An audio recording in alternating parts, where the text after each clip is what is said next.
से लेके मंडल कमीशन हो या जो भी है, ये सब मिलके शरद जोशी ये सब मिलके उसमें काम किया है। वोट क्लब में फास्ट एंड डेथ करके लेट गए, तब वीपी सिंह जी ने इसको लागू किया। First, important given to the agricultures. Sir, their hospitality, jobs, then country automatically, the backward class people will come in front and our nation will be in grown-up situation. जैसा कि sir ने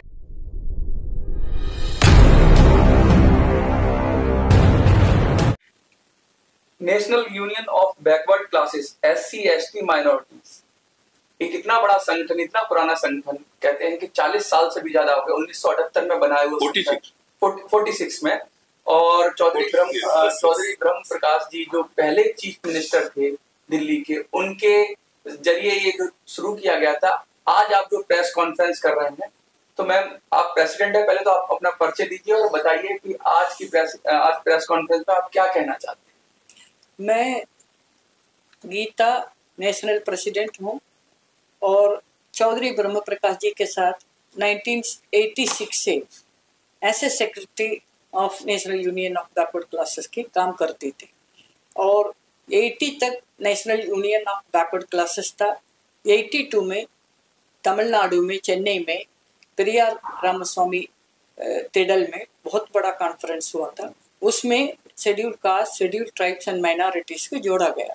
तो full form of 1982 से registration होके full form से national union of backward classes, schedule caste, schedule tribes and minorities चल रही थी।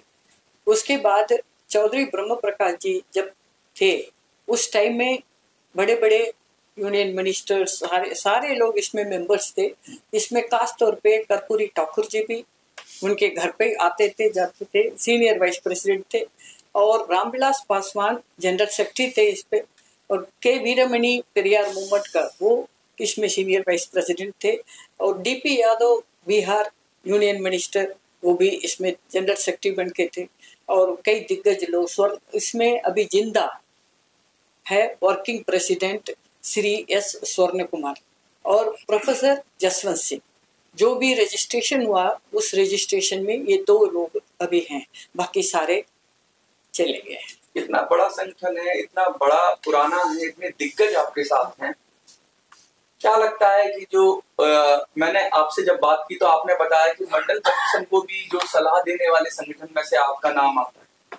अब क्या देश के हालात हैं, OBC का, SC का, ST का, लगातार अभी संविधान की भी बात हुई, रिजर्वेशन की बात हुई, बहुत सारी रिजर्वेशन के बाद भी कमियां रह गई, बहुत सारी चीजें नहीं हो पाई।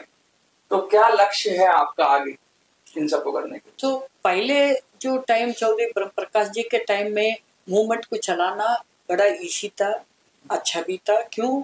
सारी जाति वाइज पार्टियां सारे एक मंच पे आते थे।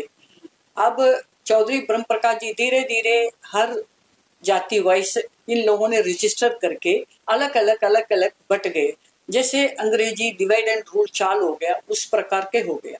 अब अपनी जाति लोग अलग अलग होने की वजह से जो भी मुद्दे उठाते हैं वो सफलता पे नहीं आ पाते हैं। पहले टाइम में इन्होंने मंडल कमीशन लागू किया तो सारे लोग एक मंच पे एक आवाज में गवर्नमेंट को पूरा दबाव दिया। तब VP सिंह जी ने इसको एक हफ्ता ब्रह्म प्रकाश जी वोट क्लब में फास्ट एंड डेथ करके लेट गए, तब VP सिंह जी ने इसको लागू किया। रामविलास पासवान कई मुद्दे लोग जा गए, पास करवाए। बट अभी आप जाके इसी चीज को करवाएंगे ना, बहुत मुश्किल होगा। क्योंकि हर जात, प्रजापति हो, गुर्जर हो, यादव समाज हो, पांचाल समाज हो, सारे लोग अलग अलग बैठ के अपना अपना रजिस्ट्रेशन करके अपना अपना बैनर पे चल रहे हैं। तो इसी वजह से इकट्ठे नहीं हो पा रहे। जब इकट्ठे नहीं हो पाते तो दिक्कतें तो होती है। फिर भी हमारे संगठन में पुराने बड़े दिग्गज 83 ईयर्स ओल्ड, 78 ईयर्स ओल्ड, 50 साल, 55, बहुत लोग 35 साल काम किए से लोग कल आपको मिल जाएंगे। काफी लोग इसमें अभी भी जुड़े, अभी भी संघर्ष कर रहे हैं। अभी भी उन लोगों ने सबने आवाज को उठाते हैं, अपनी लेवल पे, अपनी अपनी एरिया पे उठाते हैं। बट एक मंच पे जंतर मंतर पर आके उठाएंगे तो और मजबूत होगा। उसके अलावा अभी मैं इनसे 17 जनवरी को इन्होंने पुणे में किसान संयुक्त राष्ट्र किसान संगठन के अध्यक्ष विठल विठल दादा राजे पवार ने, इन्होंने अच्छी नेशनल लेवल पे मीटिंग बुलाई। वहाँ पर भी हम लोगों ने यही मुद्दे उठाए, तो किसान ओबीसी में ही मेजॉरिटी किसान ओबीसी में आते हैं।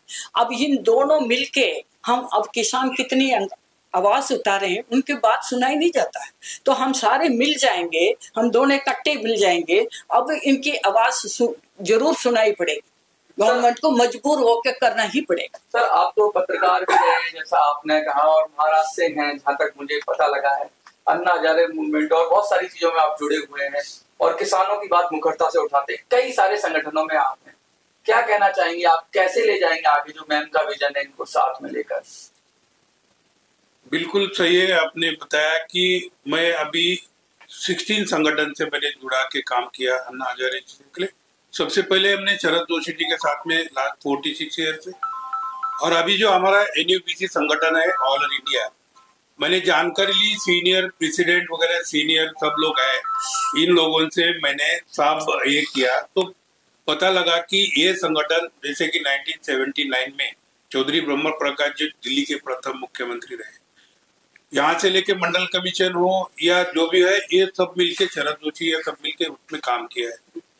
आज भी देश में 80 करोड़ लोगों को किसान ही अनाज खिलाता है, गवर्नमेंट नहीं खिलाती है, गवर्नमेंट पैसा कमाती है, और ये सारे करने वाले जो लोग हैं सारे पिछड़े वर्ग से आते हैं, किसान वो या जो भी दीदी ने बताया, ये सब लोग। मुद्दा ये है कि अगर सरकार ये माइनॉरिटीज में अगर काम बराबर नहीं करती है, तो वहां से लेके यहाँ तक मंडल कमीशन हो गया, लेकिन उसका इम्प्लीमेंटेशन बराबर नहीं हुआ है। दिक्कत ये है कि गवर्नमेंट पिछड़ा वर्ग का नाम लेता है, वोट खींच लेता है, बाद में 5 साल उसको पूछने। हम लोग ने तय किया, पूना में नेशनल मीटिंग हो गया, तमिलनाडु में हो गया, चेन्नई में हो गया, अभी कल दिल्ली में हो रही है। कल दिल्ली में अपने जो पूर्व कृषि मंत्री, केंद्रीय कृषि मंत्री शरद पवार जी के उपस्थिति में होगी, और हमारे स्वर्ण कुमार जी है सीनियर वर्किंग प्रेसिडेंट, उनके अध्यक्षता में होगी। दीदी के पहली संगठन की महिला प्रेसिडेंट ऑल इंडिया की। ये इतनी ताकतवर संगठन जो है कि इसमें मैंने स्वर्ण कुमार जी से और सारे पुराने जो मेंबर इनसे मालूमात जानकारी ली, जिन्हें पुराने किताब सब पढ़ लिए, तो 80 lakh plus members of NUBC this time. ठीक है। My question is to you, sir. Where are you come from, and give your brief introduction as well as what is your plan in this organization to uplift the backward classes and SC, ST, OBC? Yes, this is a very big one. Is that is everybody taking equal right? Is rule of law is following our government, nation. All are equal. Is because I am joined to organization. I am advocate throughout appear to Chennai High Court and Supreme Court, and Madam G is asking me, and because I am joining here, the main motive, all are equal, all are is enjoying facility of government. As you said that you are the lawyer in Supreme Court, Yes. so what is the legal way Yes. to achieve your goal? Is Do you have some? yes, yes. Yes, our nation is a backbone of the agriculture of India. There is a cash and carry. Is agriculture is going to weak up these days. So many agriculture is going to suicide.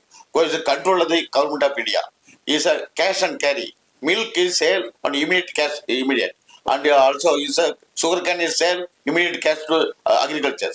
And then is you open to the Express newspaper and Hindu paper.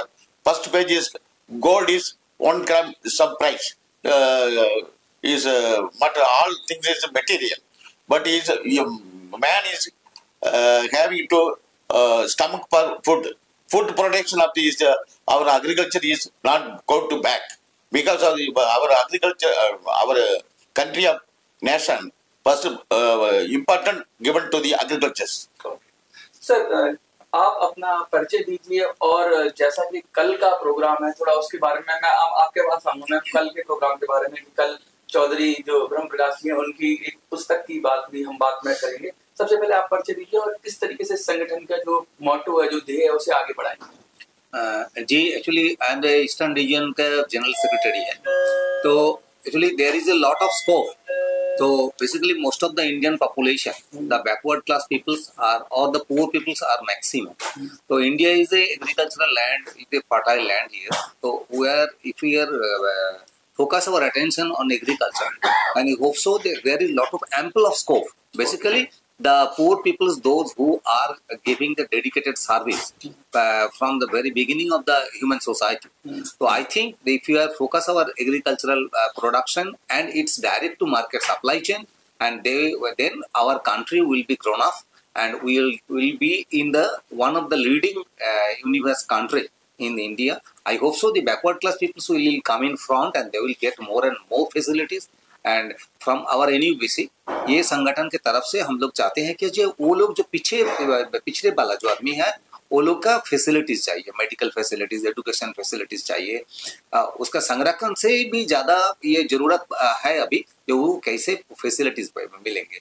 तो facility if they get the facilities in all things, education, their hospitality, jobs, then country automatically, the backward class people will come in front and our nation will be in grown up situation. जैसा कि sir ने कहा कि सब लोग विकास करेंगे तो पूरा देश विकास करेगा, समानता रहेगी और लोगों को अवसर की समानता मिलेगी. वो बैकवर्ड क्लासेस से हो, एससी से हो, एसटी से हो, ओबीसी से हो, इसी ध्येय को लेकर रिजर्वेशन लाया गया. तो अगर ये सब चीजें अगर हो जाएंगी और देश में समानता आएगी, लोगों के बराबर पे चलने का अधिकार मिलेगा, ये सब तो सपना था चौधरी ब्रह्म प्रकाश जी का. तो क्या कहेंगे, कल क्या करने वाले हैं आप? ऐसा उनको याद करने वाले हैं या कुछ ऐसा, कुछ पुस्तक का विमोचन की बात हो रही है, तो कल का प्रोग्राम क्या है, थोड़ा सा वो बताएं. कल का प्रोग्राम के पहले मैं ये बात जरूर कहना चाहूंगी, चौधरी ब्रह्म प्रकाश जी इतना बड़ा इंसान थे, वो किसी को भी मैंने नहीं देखा उनको सामने कोई भी आपने टिकट लेकर आइए, आपके पास पैसा है, जेब में रख के वो टिकट भी करके गाड़ी भी देते थे. आजकल नेता वो नहीं है, वो अपने बेटों से अपने गाड़ी मंगवाते थे, बट अपने गेस्ट को उनको देते थे. दूर दूर से आते हैं, पहले उनको सम्मान करते थे. और वो यादव कम्युनिटी में होते हुए भी अपना यादव करके कभी नहीं दिखाया. उन्होंने सारी कौम को लेके चलते थे. दूसरी बात, ये स्किल डेवलपमेंट को आपको ये कहानी जरूर मालूम होना चाहिए. 1993 के उनका डेथ हो गई. 1993 से 96 तक शरद यादव जी इसका प्रेसिडेंट थे, नेशनल प्रेसिडेंट. उसके 96 to 99 P Shivshankar x union minister थे, वो इसका प्रेसिडेंट थे. 99 to 2016 डीपी यादव थे, इसका प्रेसिडेंट रहे. उसके बाद डॉक्टर कुलंदे वेलू एक्स एमपी इसका प्रेसिडेंट रहे. इसके बाद राजेंद्र यादव बड़े इंटेलेक्चुअल थे, वो मुलायम सिंह यादव जी के बड़े नजीक थे, वो प्रेसिडेंट रहे. अचानक उनकी डेथ हो गई. इतिहास है. हाँ, इतिहास क्या, अभी भी बताता हूँ. अभी भी यादव जी के बाद अचानक उनकी डेथ हो गई. मैं बिल्कुल टूट गया. अरे क्या करूं, मैं कितना प्रेसिडेंट बना दिया, हमारे संगठन की उन्नति तो नहीं मिल रहा है, मैं क्या करूं. मैं सेक्रेटरी जनरल बन के इनका सबके नीचे काम किया, बट हमारी उन्नति कहाँ निकल रही है, हमारे बैनर तक पता ही नहीं चल रहा. मैंने कहा हो क्या रहा है. तो फिर मैंने सोचा, जब भी आप किसी को भी नीचे से ऊपर उठाने की कोशिश करोगे तब आपके साथ जुड़ेंगे. स्किल डेवलपमेंट को हमको पहले पैदा करना चाहिए. जब स्किल डेवलपमेंट का आप पहले पैदा करेंगे तभी वो भी कुछ तो मिल रहा है, हमारे साथ और जुड़ेंगे. चौधरी ब्रह्म प्रकाश जी के ये बहुत बड़ा ड्रीम था, वो ड्रीम नहीं हो रहा है. उन्होंने मंडल कमीशन तो लागू किया, but SC ST minority communities अपना रिजर्वेशन कोटा में अच्छी पैसा लेके अच्छी सुविधा पा रहे हैं, बट ओबीसी बिल्कुल नहीं. उनका जितना फंड गवर्नमेंट ऑफ इंडिया का फंड है ना, वो दूसरी साइड खर्चा हो रहा है, ओबीसी इसके लिए खर्चा नहीं हो रहा है. मुझे पहली बार मेरा इच्छा नहीं था प्रेसिडेंट बनने के, मेरा बिल्कुल इच्छा नहीं था. क्यों? राजेंद्र यादव के पास बाद मैं जगदीश यादव को जो ओबीसी चेयरमैन है उनको मैं प्रेसिडेंट बना, अपने एग्जीक्यूटिव सारे मिलके उनको बनाया. परंतु उन्होंने जो हमारी आइडियोलॉजी के खिलाफ जो जगह है वहां पर पहुंच गए. तो आइडियोलॉजी के खिलाफ की जगह पे आप पहुंचोगे तो हमारे कॉन्स्टिट्यूशन की ही खतरा है. तो हमारे लिए भी आप क्या कर सकते हैं, आप मजबूर हैं. तो इसीलिए हमारा एग्जीक्यूटिव ने बोला फौरन मीटिंग बुलाओ, स्टैंडिंग कमेटी बुलाइए। और उन्होंने कहा हमने बहुत देख लिया, बड़े नेताओं को भी प्रेसिडेंट बना दिया करके मुझे प्रपोजल में रखा। मैं पहली बार, मैं सचमुच मुझे इच्छा नहीं था, इन लोगों ने प्रपोजल में रखा तो मैं चंचल था। अगला दिन पेरियार रामास्वामी मूवमेंट के वीरमणि मेरा पुराना भाई, उनसे जाके मैंने पूछा मैं संकट में हूँ, मैं क्या करूँ। फिर उन्होंने आशीर्वाद दिया, आप, उन्होंने सही प्रपोजल दिया, आप, हम साथ हैं आपके साथ, बिल्कुल आप करिए। तब मैं अब मन बना लिया, जो अधूरे ब्रह्म प्रकाश जी का जो ड्रीम है उसको मैं पूरी तरह से करूंगी।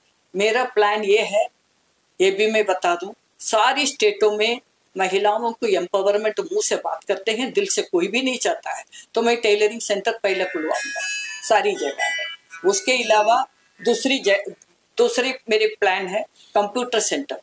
जो भी हमारे एमपी हैं, एमएलए हैं, उनके फंड से कंप्यूटर सेंटर, मुझे मुझे पैसे नहीं चाहिए, मुझे दो दे दीजिए।